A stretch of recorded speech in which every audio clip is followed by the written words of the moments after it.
আপনার সন্তান ডাক্তারি পড়ে ডাক্তার হবে, সিলেবাসে থাকার কারণে কোরআনের আলেমও হবে। ইঞ্জিনিয়ারিং পড়ে ইঞ্জিনিয়ার হবে, সিলেবাসে আছে কোরআন হাদিস, আলেম হয়ে যাবে। ঘরে ঘরে বাবার জানাজার নামাজ পড়ার মতো ইমাম তৈরি হবে। হাওলাত ইমাম আনা লাগবে না।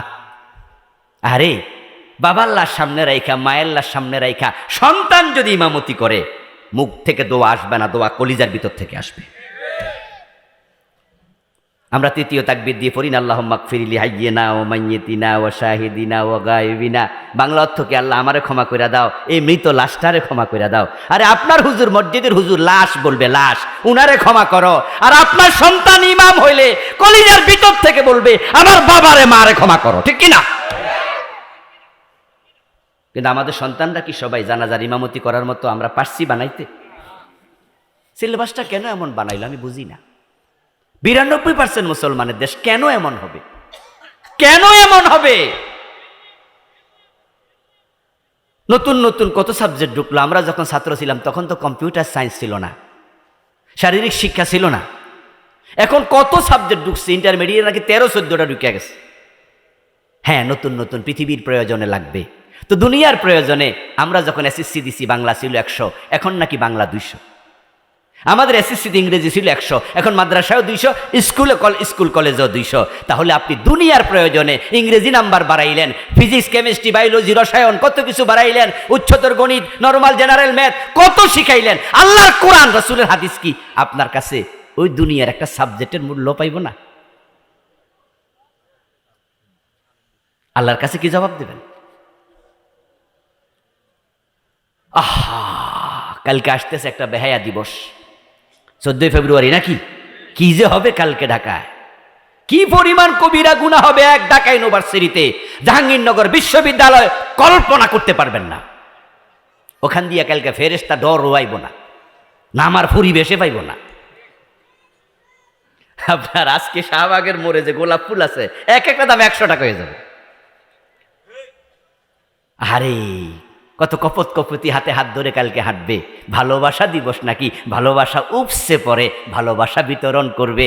যুবকরা যুবতীর মাথার খোপার মাঝে গোলাপ ফুল দেবে, বাদাম খাবে, ভালোবাসা প্রকাশ করবে। আচ্ছা, আপনাদের কাছে আমার প্রশ্ন, এই শিক্ষিত যুবকরা যা করবে কালকে, এখানে বিবাহিত বেশি না অবিবাহিত বেশি? আচ্ছা, বিবাহের আগে ভালোবাসা ইসলামকে অনুমোদন করে? আমাদের ধর্মের নাম কি? বলেন, ধর্মের নাম কি? আচ্ছা, ইসলামকে প্র্যাকটিস করা দরকার আছে কি না? তো কেমনে এটাকে প্রমোট করেন? কেমনে প্রমোট করেন এটাকে? আর তার রেজাল্ট হলো ওই যে 75 বছরের বেড়া এখন 18 বছরের মাইয়া বিয়ে করে আবার লাফালাফি করে, ফেসবুকে দেখাইতেছে দেও মাইয়াটা সব বিয়ে করে বেড়া কি ভাব দেখায়, বুড়া হয়ে গেছে বেড়া। আর বিয়ে করছো ভালো কাম, বিয়ে করো, আমরা মানা করতাম না, বিয়ে করা যায়, যা জীবনই করো। কিন্তু তুমি যে আবার যা দেখাচ্ছ, এই জাতিকে সুরসুরি দিচ্ছে, তারাও যেন এমন শুরু করে। এগুলো 14 ফেব্রুয়ারির রেজাল্ট। যে সমস্ত যুবক যুবতীরা কালকে রাস্তায় নামবে ভালোবাসা দেখানোর জন্য, বলুন তো এখানে যদি টাচ করে হাতের জেনা হবে না? কথা বললে মুখের জেনা হবে না? তাকাইলে দৃষ্টির জেনা হবে না? কালকে যে কত কোটি জেনা হয় আল্লাহ মালুম। যেই সিলেবাসে কোরআন থাকবে না, হাদিস থাকবে না, সে সিলেবাস ওয়ালারা রাসূলের জীবন জানবে কেমনে, তাদের ইবাদত রাসূলের সাথে মিলবে কেমনে? এজন্য কিছু ভিআইপি যখন মরে, তাদের জানাজার নামাজের ছবি পত্র পত্রিকায় আসে, দেখবেন টেলিভিশনে দেখায়।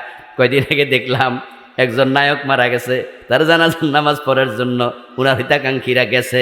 জানাজার নামাজে একজন রয়েছে এমনে, আরেকজন এমনে, আরেকজন খাড়ায় একদিন তাকায় রয়েছে। এর মানে জানাজার নামাজে কি দোয়া পড়া লাগে অনেকে দোয়াটাও জানে না, 4টা ওযুর ফরজ জানে না, এমন শিক্ষিত লোক বাংলাদেশে আছে। এই জন্য যে ইবাদত করবেন রাসূলুল্লাহর সাথে মিলাবেন। 4 নাম্বার হলো হারাম খাওয়া যাবে না।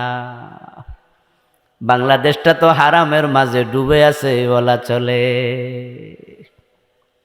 বিপদে না পড়লে বুঝবেন না অফিস আদালতের খবর কি। কোন টেবিলে হায়না, কোন টেবিলে বাল্লুক, কোন টেবিলে বাঘ, এক একটা বসে আছে। শুধু সুরতে মানুষ, সিরতে এক একটা আবু জেহেল। এই যে আপনারা 5 তলা 10 তলা বিল্ডিং বা দেখেন বড় বড়, ঘোষণা দিলেন ডিজাইন পাস হবে না, ফাইল পাস করবে না, বিদ্যুৎ দেবে না, এটা দেবে না, ওটা দেবে না, আপনি আল্লাহর ওলি হন, সাথ দেবে না।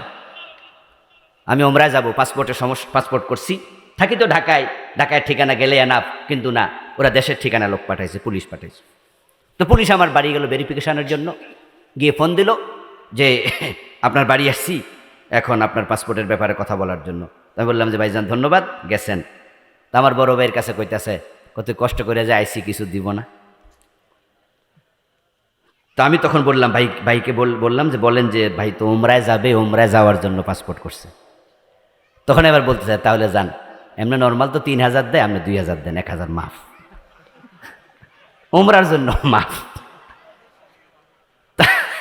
এখন আমি ভাবলাম যে ইন্না লিল্লাহ, এখন যদি আবার না দেই তো বেড়া উল্টা একটা রিপোর্ট দিলে তো পাসপোর্টে পাবো না। তো বাইরে বললাম যে এর কাছে মাসলা কইয়া লাভ নাই, জাস্ট গাড়ি ভাড়া যেহেতু আইসে বেড়া আসা যাওয়ার জন্য কিছু পয়সা দেন। তো ভাই অল্প কিছু দেওয়ার পরে কয় এক শর্তে এটা নেব, হুজুর যদি যাই হ্যাঁ না দোয়া করে। আরে দোয়া অত বোঝে তো ঠিক আছে, এটা মাগ না করে দিব, যা মন চাই হে দোয়াই করুন যান। বিপদে না পড়লে বুঝবেন না ঘোষ খাওয়া অফিসারের সংখ্যা কত। সকালবেলায় অফিসে গেছে, প্রতিটা ফাইলে 500 টাকা 1000 টাকা ঘোষ খায়। কোন অফিসে কোন বস কত টাকা ঘোষ খায়, কিছু জায়গায় আছে অলিখিত সিস্টেম চালু আছে। সাব রেজিস্ট্রি অফিসে যাবেন, দেখবেন যে টেবিল ফি নেবে, টেবিল ফি। এই বেন্ডার সাহেব কত টাকা লাগবে, এ জমি কবলা করতে বলবে 7-3 লাখ টাকা লাগবে। তো কি কোন কোন খাতে লাগবে বলেন? স্টাম্প ফি এত, দলিল ফি এত, আমার মজুরি এত, মোট এত, 2,70,000, বাকি 30,000 টেবিল ফি, টেবিল খরচ। ওটার কোনো বাউসার টাউসার নাই, টেবিল খায় না, টেবিলওয়ালা খায়। হ্যাঁ, অলিখিত, আপনাকে দিতেই হবে, না হয় আপনার আকাশের তারা দেখায় ছেড়ে দেবে। আকাশের তারা বোঝেন তো? আকাশের তারা যত, আইনের ধারা তত। কোন ফেসে ফেলাইবো, 6 মাস ঘুরাইবো, জান হইব না, জান গোশ আপনাকে দিতে হবে। আচ্ছা, আপনি বাধ্য, আমি বাধ্য, এজন্য বাধ্য হলে ঘোষ দেয়া। আলেমদের কেউ কেউ বলছেন এটা জায়েজ, তবে ডাকাতরে টাকা দেওয়ার মতো মনটা খারাপ করে দিও। ডাক্তার বুকে ছুরি, ডাকাত বুকে ছুরি ঠেকায় যদি কয় কি আছে দেন, মানি ব্যাগ যা আছে দেন, তো হাতের মোবাইলও দেন, মানি ব্যাগে দেন, দেওয়ার সময় মনটা বড় খারাপ। ঘোষ যদি দিতে বাধ্য হও, হক নষ্ট হয়ে যাবে, তাই দেও, না দেয়া ভালো। আর দিলে মন খারাপ করে দাও, আল্লাহ ছাড়বে হয়তো, কিন্তু ঘোষ যে খাবে তার উপায়, খাওয়া অলওয়েজ হারাম। এখন খাইতে খাইতে পকেট 2টা পুরা হয়ে গেছে, এর মাঝে হাইয়া আলাস সালাহ কানে আওয়াজ আসছে, জোহরের আজান। অফিসার ক্লায়েন্টকে বলে ভাই দিলে তাড়াতাড়ি যান, নামাজে যান। আজান হইছে, আজান হইছে। কামটা সাইরা উজু করে আল্লাহর সামনে গিয়ে খাড়াইছে, নামাজে খাড়াইয়া ইয়াকা না'বুদু ওয়া ইয়াকা নাস্তাঈন, ও আমার রব তোমার গোলাম, আমি তোমার গোলামি করতে আইছি। আল্লাহ কে গোলাম, পকেটে এগুলো কি? এই গোলাম, তোমার পকেটে কি এগুলো? আমি আল্লাহ দেখি না, আমি আল্লাহ দেখি না, তুমি কিসের গোলামি করো? প্রিয় নবী বুঝার জন্য একটি উদাহরণ দিয়েছেন, চমৎকার পারফেক্ট একটি উদাহরণ। ইউতিউলুস সাফারা আশআসা ওয়া আগবারা ওয়া ইয়ামুদ্দু ইয়াদাইহি ইলাস সামা ফায়াকুলু ইয়া রব ইয়া রব ইয়া রব ওয়া মাতআমুহু হারাম ওয়া মাশরাবুহু হারাম ওয়া মালবাসুহু হারাম ওয়া গুযিয়া বিল হারাম ফাআন্না ইস্তাজাবু লিযালিকা। দোয়া কবুলের জায়গা, পৃথিবীতে সবচেয়ে উত্তম জায়গার নাম হলো আল্লাহর ঘর কাবা। আল্লাহর ঘর, আল্লাহর বাড়ি, ওখানে গিয়ে মানুষ শক্ত করে ধরলে আল্লাহ ফিরায় না। কোনো ব্যক্তি এই আশায় চলে গেল, কাবার একবারে মাতাফে দাঁড়াইয়া 2 হাত তুলে বলে আল্লাহ আল্লাহ আমার এটা দাও, এটা দাও, এটা দাও, আর মনে মনে ভাবে এমন জায়গায় দাঁড়ালাম কত নবীর পায়ের ধুলি লেগে আছে। কাবার দরজা হজরে আসওয়াদ পাথরের মাঝখানে যে জায়গাটার নাম মুলতাজাম, এখানে বুক লাগাইয়া দোয়া করলে দোয়া কবুল হয়। আপনাদেরও বলছি দোয়া করতে কাবা চলে যাবেন, যাদের আল্লাহ সামর্থ্য দিয়েছে। রমাদান আসতেছে, আল উমরাতু ফি রমাদানা তা'দিলু হাজ্জা, সহিহ মুসলিমের হাদিস। প্রিয় নবীজি বলেছেন, যে ব্যক্তি রমাদানে উমরা করে তার আমলনামায় হজের সওয়াব দেয়া হয়, এবং সেখানে দোয়া কবুলের জায়গা। আমার 2 কলিগকে আমি পরামর্শ দিই, 2জনই ছিল সন্তানহীনা, সন্তান হয় না, পয়সাওয়ালা মানুষ। আমি 2জনকে বলছি বউ লইয়া চলে যান, আল্লাহর ঘরের দরজা ধইরা বলবেন যে আল্লাহ তুমি ইব্রাহিম নবীকে 86 বছর বয়সে বাচ্চা দিছো, আমি তো সেই ইব্রাহিমের সন্তান, তোমার কাছে তো আসছি, তোমার বাড়িতে আসছি, ও প্রিয় ভাই, জাকারিয়া আলাইহিস সালামের বউ ছিল বান্দা। হযরত জাকারিয়া ছিলেন একবারে বুড়া, ওয়াস্তা আলার রাসি শাইবা, কোরআনে আছে। জাকারিয়া নবী বলতেছে আমার মাথার চুলগুলো সাদা হয়ে গেছে। ওই বুড়া বয়সে আল্লাহরে বলছে, আল্লাহ আমার একটা ছেলে দাও। আল্লাহ কি দেয় নাই ইয়াহইয়া আলাইহিস সালামকে? হ্যাঁ, ইজা সালতা ফাসআলিল্লাহ, ইজা ইসতাআনতা ফাসতাইন বিল্লাহ। আল্লাহর কাছে চাইবেন, কোন ভণ্ড পীরের কাছে না, খাজা বাবার কাছে যাইয়েন না। ওখানে যাইয়া খাজা বাবা এই দাও ওই দাও, এমন কিছু লোক আছে না, গান বানাইছে কেউ ফিরে না খালি হাতে। খাজা বাবার দরবারে হযরত শাহ মাইনুদ্দিন চিশতি আজমারি রাহমাতুল্লাহি আলাইহি, উনি যদি বেঁচে থাকতেন তাহলে তাদেরকে থাপড়াইতেন, এই বেটা আমার কাছে চাস কেন, চাইবেন কার কাছে? উনি বলেননি কোনোদিন আমার কাছে চাও। অনেক বড় আলেম ছিলেন, অনেক বড় আলেম, আরব থেকে ভারতে আসছে শুধু আল্লাহর দ্বীন প্রচারের জন্য, আর উনার কাছে চলে যায়। আমার প্রিয় ভাই, বলছিলাম মুলতাজামে দাঁড়াবেন। ওই যে দম্পতি দুইজন, আলহামদুলিল্লাহ তারা আমার পরামর্শ শুনেছে এবং দুইজনেরই সন্তান হয়েছে, আলহামদুলিল্লাহ। আপনারাও যাবেন, সুযোগ থাকলে আল্লাহর ঘরে চলে যাবেন। প্রিয় নবী বলছে, কিন্তু ঝামেলা হয়েছে ওই বেটার পেটে হারাম, কাপড়ে হারাম, বিদ্যুতের বিল দিছে, ওই বিলটাও হারাম যেটা দিয়ে পানি পান করছে। রাসূল বলে যে হারাম খাইছে, হারাম পরিধান করেছে, সে কাবার ভিতরে ঢুকে দোয়া করলো, হারাম খাইলে আর দোয়া কবুল হবে না। তাহলে ইবাদত যদি কবুল হোক, এটা আল্লাহ পর্যন্ত পৌঁছুক আপনারা চান, তাহলে 4টা ক্রাইটেরিয়া ফলো করবেন। রাজি আছেন তো ইনশাআল্লাহ? আল্লাহ তৌফিক দান করুন, বলেন আমিন। আমার প্রিয় ভাইয়ের, আমার পর আরেকজন বক্তা আছে, গোলাম মাওলা ফারুকি ভাই। এরপরে মনে তাবারুকের ব্যবস্থা আছে নাকি ভাইজান? মাহফিল কমিটি আপনাদের দাওয়াত দেবে, আমি জাস্ট একটু শুনাই গেলাম। আমাদের চেয়ারম্যান মহোদয় যেহেতু এসেছেন, এই ফাঁকে আমরা ভাই থেকে কিছু কথা শুনব। তারপরে ফারুকি ভাই আসলে ইনশাআল্লাহ আপনারা আলোচনা শুনতে থাকবেন, সবাই একসাথে বিদায় নেবেন। আল্লাহ তৌফিক দান করুন। আমার লেখা বইগুলো গাড়িতে আছে, পাশে বাম পাশে গাড়ি, যদি কেউ নিতে চান আস্তে করে উঠে গিয়ে নেবেন, আবার নিয়ে আসবেন ইনশাআল্লাহ।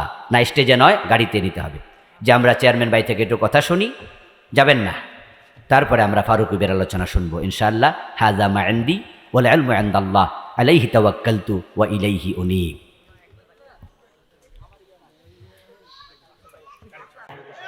বলো ইয়া কয় এ কাম করছি, আবার নিজেরাই কয় যে আমরা নিজেরাই একজন একজনকে জানছি বুঝছি, এর মানে বিয়ার আগে প্রেম করছি।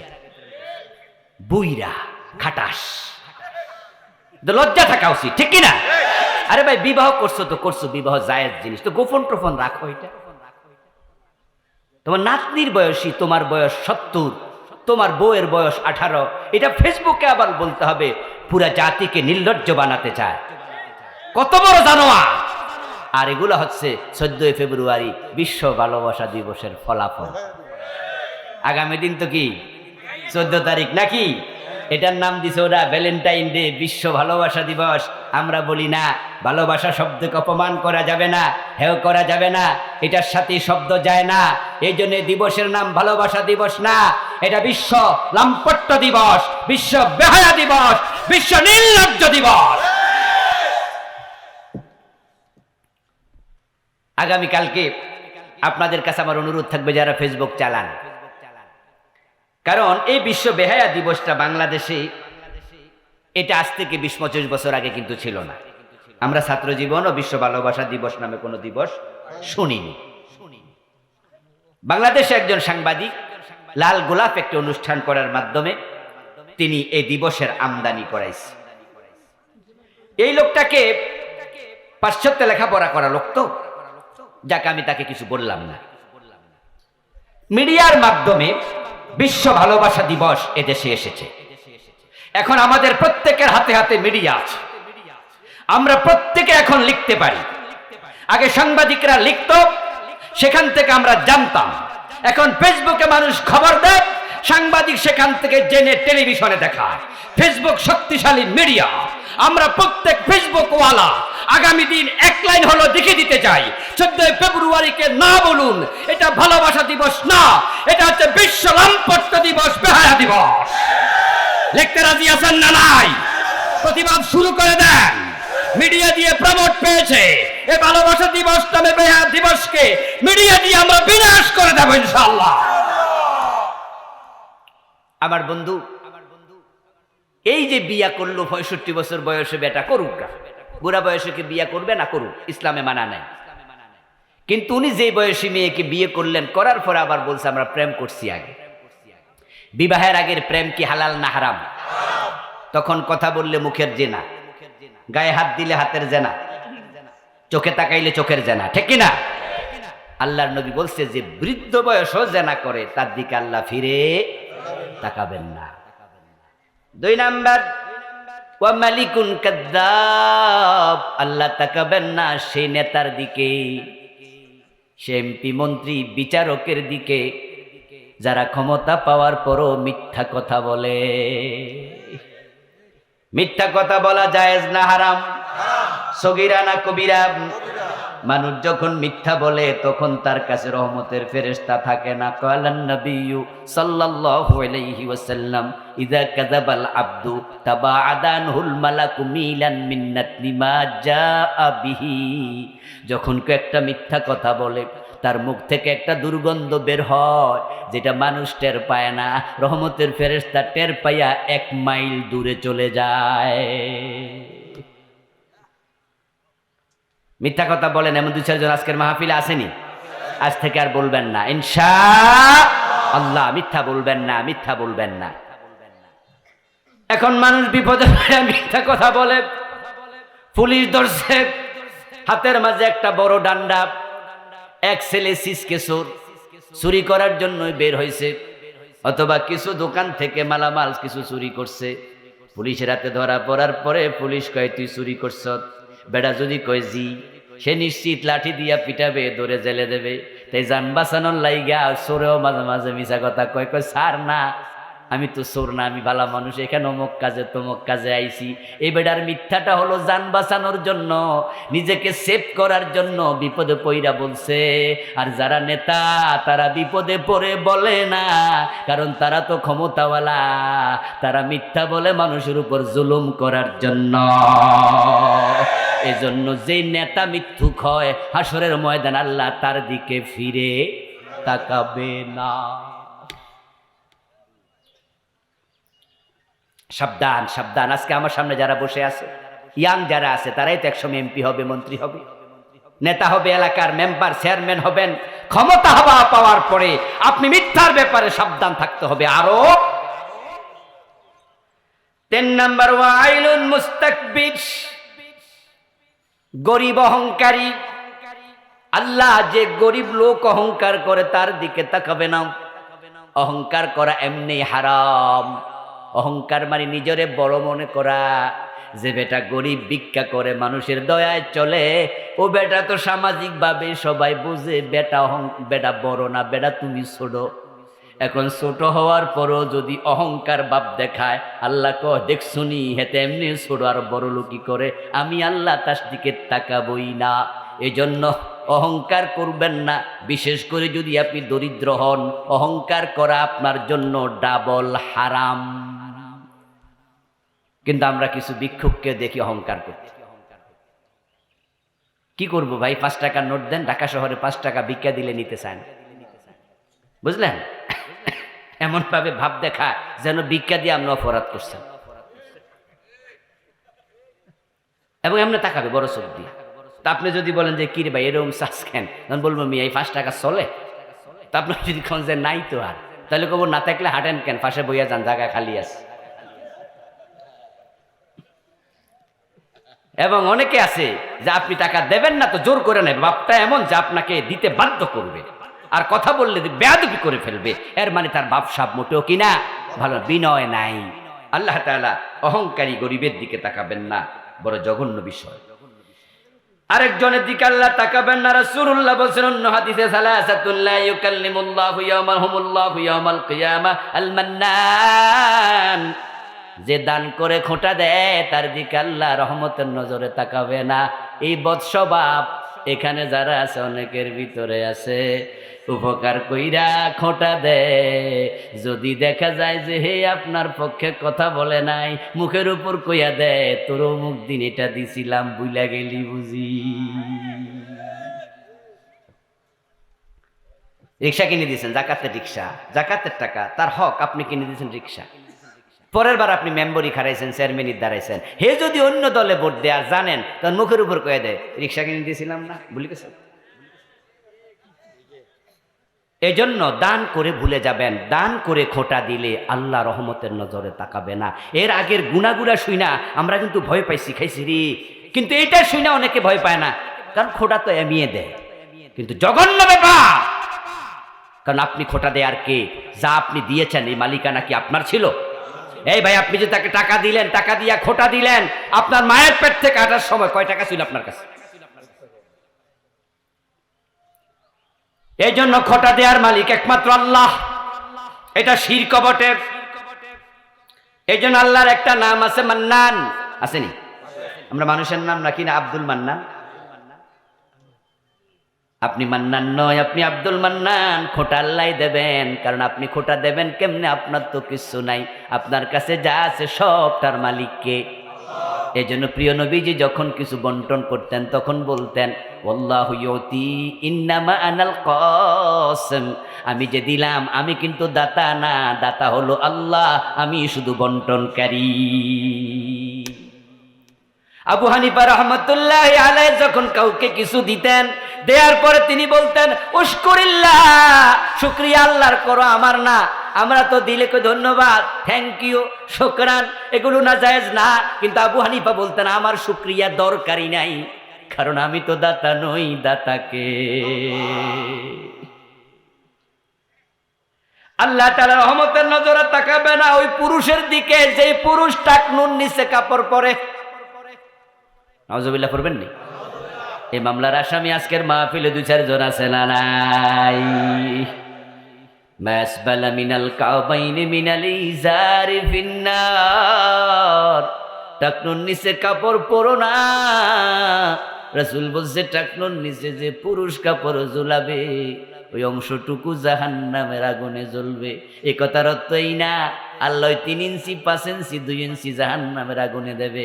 এটাকে বলা হয় তাসমিয়াতুল কুল বিইসমিল জুজ। এটা আরবি একটা মূলনীতি। আইনামা তুয়াল্লু ফাসাম্মা ওয়াজহুল্লাহ, তুমি যেদিকে তাকাও সেদিকে আল্লাহর চেহারা আছে। চেহারা মানে আল্লাহ আছে। ওয়ায়াবকা ওয়াজহু রাব্বিকা যুল জালালি ওয়াল ইকরাম, সব কিছু ধ্বংস হয়ে যাবে, শুধু আল্লাহর চেহারা বাকি থাকবে। চেহারা বলতে কি শুধু চেহারা না, আল্লাহর জাত। এটাকে বলে তাসমিয়াতুল কুল বিইসমিল জুজ। শুধু টাকনুগিরার নিচে যতটুকু কাপড় গেছে অতটুকু জাহান্নামে জ্বলবে না। আল্লাহ টাকনুর নিচে যে পুরুষ কাপড় পরবে তাকে পুরা জাহান্নামে ফেলে দেবে, তার দিকে রহমতের নজরে তাকাবে না। আলহামদুলিল্লাহ, আলহামদুলিল্লাহ, ছাত্র জীবন থেকে আমরা আজ পর্যন্ত টাকনুর নিচে কাপড় পরি না। ফাইজমা আমরা এমন সিলাই না। আমার বাচ্চাদেরকে টাকনুর নিচে কাপড় দেখলে রাগ ওঠে, ওভাবে সিলাই দেই। আচ্ছা, টাকনুর নিচে কাপড় পরলে কি বেতন বাড়ে? চাকরিতে প্রমোশন হয়? তাহলে আপনি কেন পড়লেন? কোন কারণে শুধু শুধু কবিরা গুনাহ করলেন? অনেক নামাজিকে দেখা যায় মসজিদে ঢোকার পরে তারপরে টাকনুর উপরে কাপড়টা বইটা দেয়, নামাজ শেষ করে আবার ছেড়ে দেয়।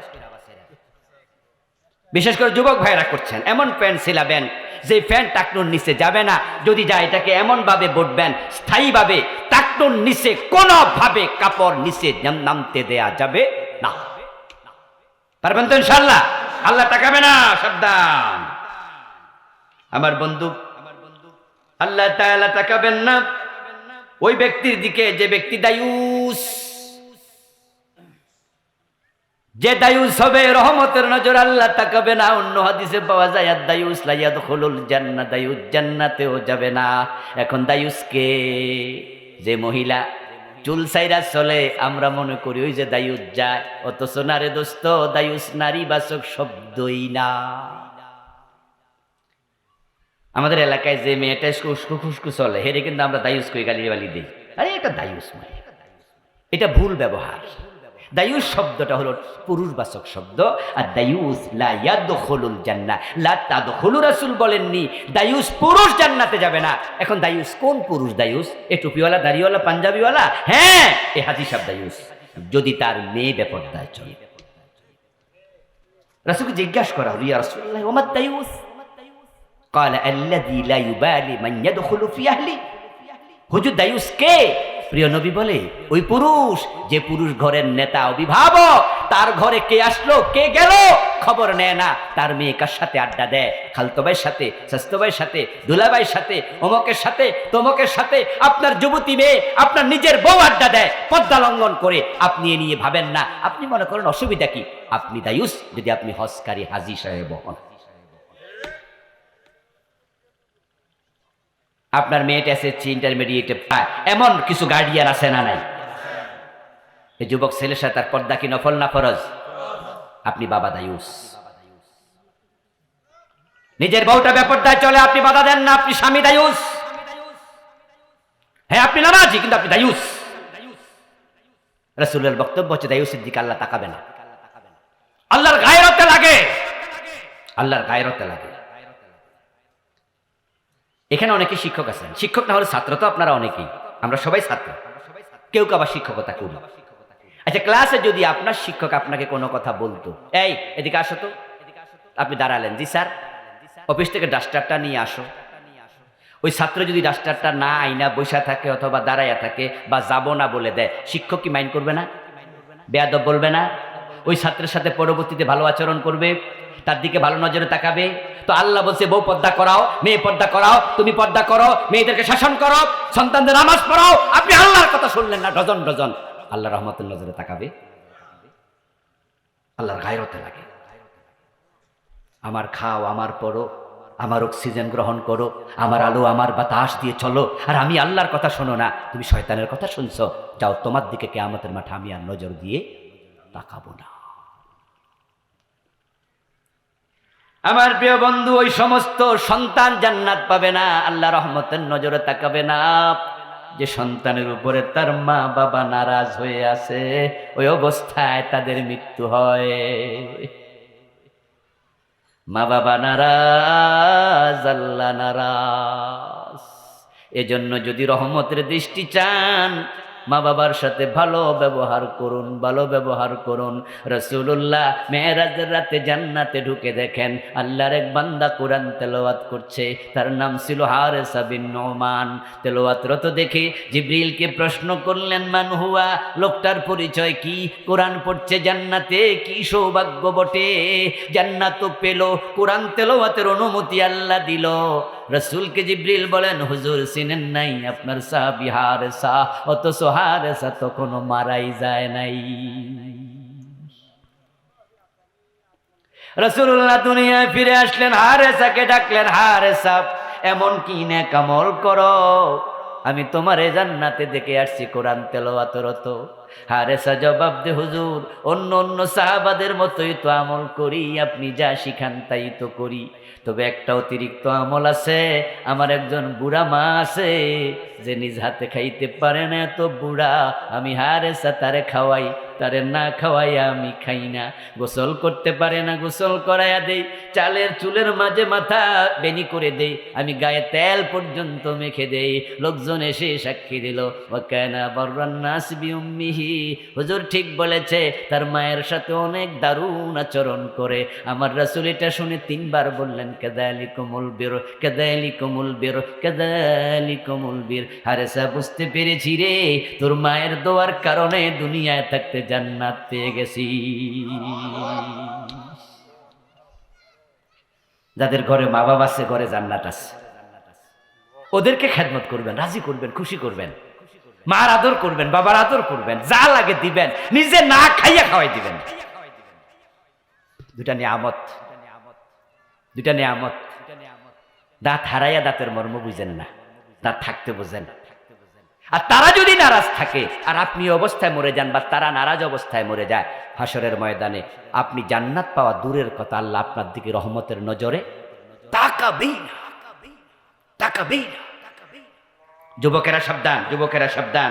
আমার প্রিয় ভাইয়েরা, আজান হয়ে যাচ্ছে আর সামনে যাব না। যুবকেরা বউয়ের কথা শুই না মায়ের মনে কষ্ট দেয়, এমন যুবকের সংখ্যা বাংলাদেশে আস্তে আস্তে বেড়ে যাচ্ছে। সাবধান থাকবেন। যে কথাগুলো বললাম আল্লাহ তাআলা আমাদেরকে মেনে চলার তৌফিক দিন, বলেন আমিন। প্রিয় ভাইয়েরা, গাড়িতে আমার লেখা মোট 7টা বই আছে, পরকাল সহ, শিরিক, বেদাত, মেরাজ সহ। যারা নিতে চান রাস্তার উপরে গাড়ি আছে, নিতে পারবেন। আমরা সংক্ষেপে একটু দোয়া করে দিচ্ছি, আল্লাহুম্মা আমিন। اللهم أنت السلام ومنك السلام تباركت يا ذا الجلال والإكرام ربنا ظلمنا أنفسنا وإن لم تغفر لنا وترحمنا لنكونن من الخاسرين ربنا آتنا في الدنيا حسنة وفي الآخرة حسنة وقنا عذاب النار رب ارحمهما كما ربياني صغيرا أي رب العالمين আমাদের হাতগুলো কবুল করে নাও এই মাহফিল তুমি কবুল করে নাও মাহফিলের